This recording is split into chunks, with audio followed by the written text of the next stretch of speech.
বিভিন্ন পরীক্ষার সময় দেখেছি স্টুডেন্টদের ওএমআর শিট ফিল আপ করতে অসুবিধা হয়। পরীক্ষার সময় যেহেতু ওএমআর শিট চেঞ্জ করে দেওয়া হয় না, তাই ওএমআর শিট কীভাবে ফিল আপ করবে আজকে সেই অংশটা নিয়ে বলবো। ওএমআর শিট ফিল আপ করার আগে ইনস্ট্রাকশনগুলো ভালো করে পড়ে নেবে। অ্যাডমিট কার্ডে উল্লেখ করা থাকে যে কোন কালির পেন তোমরা ব্যবহার করবে। বেশিরভাগ ক্ষেত্রে কালো কালির পেনের কথা উল্লেখ করা থাকে, অনেক সময় কালো কালির সঙ্গে নীল কালির পেনের কথা বলা থাকে। তোমরা এটা দেখে নেবে।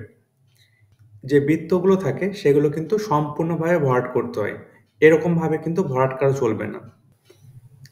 ওএমআর শিটে যদি তোমাদের নেম অফ দ্য ক্যান্ডিডেট বা name of the examination centre এগুলো লিখতে হয়, এগুলো তো সহজে লিখে নিতে পারবে, অসুবিধা নেই।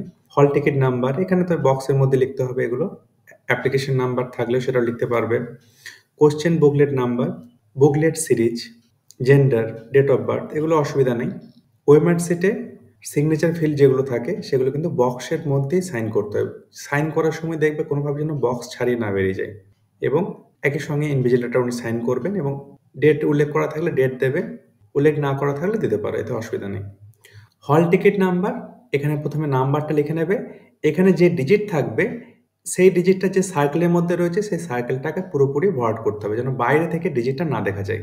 তার মানে এইখানে যে নাম্বারটা থাকবে সেই পার্টিকুলার নাম্বারটা এখানে ভরাট করতে হবে। তোমরা চাইলে প্রথমে তোমরা সেই ডিজিটটাতে একটা ডট দিতে পারো, তারপরে এনকোড করলে, তাহলে ভুলভ্রান্তি চান্সটা কমে যায়। একইভাবে application number, question booklet number একইভাবে বৃত্তটাকে ভরাট করে নেবে। বুকলেট সিরিজ এগুলো বিভিন্ন সময় বিভিন্নভাবে থাকে, যেটা থাকবে সেই বুকলেট সিরিজটা লিখবে। বুকলেট সিরিজটা যদি এ হয় তাহলে এর পাশে যে সার্কেলটা রয়েছে এটা পুরোপুরি ভরাট করতে হবে। অনেক সময় ওএমআর শিটের ওপরে দেখবে কাঁচি চিহ্ন থাকে আর এখানে ডট ডট থাকে, ওপরে লেখা থাকে প্লিজ ফোল্ড অ্যান্ড দেন টিয়ার। তার মানে এটা প্রথমে এটা ফোল্ড করে নেবে, তারপর তোমাদের কপিটা তোমরা ছিঁড়ে নেবে। তার মানে এখানে কার্বন কপি হচ্ছে তোমাদের কপি। অনেক সময় দেখবে রোল নাম্বার এরকমভাবে লেখা থাকে, সাবজেক্ট কোড থাকে। বুকলেট সিরিজ ধরো তোমাকে দেওয়া আছে এ, তুমি এনকোড করলে ধরো সি, তাহলে এটা কিন্তু ঠিক হলো না। এ বুকলেট সিরিজ হলে এটাকেই এনকোড করতে হবে। বুকলেট সিরিজটা কোনো জায়গাতে এনকোড করা হলো না, লিখেছো কিন্তু এনকোড করনি, তাহলে এটাও কিন্তু ঠিক নয়। বা দুটোই বাদ দিয়েছো, তাহলে সেটাও ঠিক নয়। তোমার সাবজেক্ট কোড ধরো 02, তুমি এনকোড করেছো কি 0 এনকোড করেছো 1 এনকোড করেছো, তাহলে এটা কিন্তু ঠিক হলো না।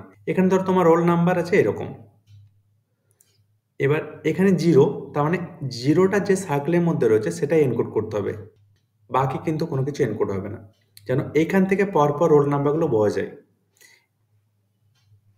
সঠিক কিভাবে হবে? সাবজেক্ট কোড ধরো 02, তাহলে 0-র নিচে 0টা এনকোড হলো, 2 এর নিচে 2টা এনকোড হলো।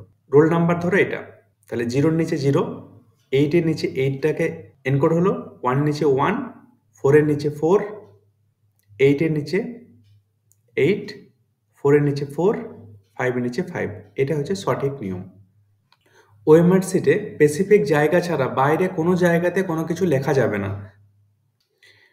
কোনো একটা কোশ্চেন, সেই কোশ্চেনটা যেটা উত্তর সেটা কিন্তু সঠিকভাবে সার্কেলটাকে ভরাট করতে হবে, পুরোপুরি এনকোড করতে হবে।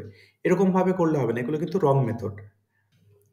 পরীক্ষার সময় তোমাদের একই সঙ্গে অ্যাটেন্ডেন্স শিটে সাইন করতে হয়, অনেক সময় এরকমভাবে অ্যাটেন্ডেন্স শিট থাকে। অ্যাটেন্ডেন্স শিটে যদি এরকম হয় তাহলে অ্যাটেন্ডেন্স শিটের নাম থাকবে, এখানে এখানে ছবি থাকবে, এখানে রোল নাম্বার থাকবে, এখানে তোমার যে সাইন করেছিলে এর আগে ফর্ম সাবমিটের সময় সেটা থাকবে, এখানে তোমাদের সাইন করতে হবে, এখানে ইনভিজিলেটর সাইন করবেন। প্রেজেন্ট অর অ্যাবসেন্ট এখানে পি আর এ থাকবে, পি ফর প্রেজেন্ট, তাহলে পিটাকে পুরোপুরি এনকোড করতে হবে। টেস্ট বুকলেট সিরিজ, তাহলে বুকলেট সিরিজ যেটা পড়বে সেটাকে পুরোপুরি এনকোড করতে হবে। টেস্ট বুকলেট সিরিয়াল নাম্বার, তাহলে সিরিয়াল নাম্বারটা লিখতে হবে।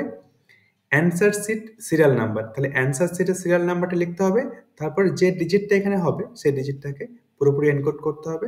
একইভাবে সবগুলো করে নেবে এরকমভাবে। Thank you.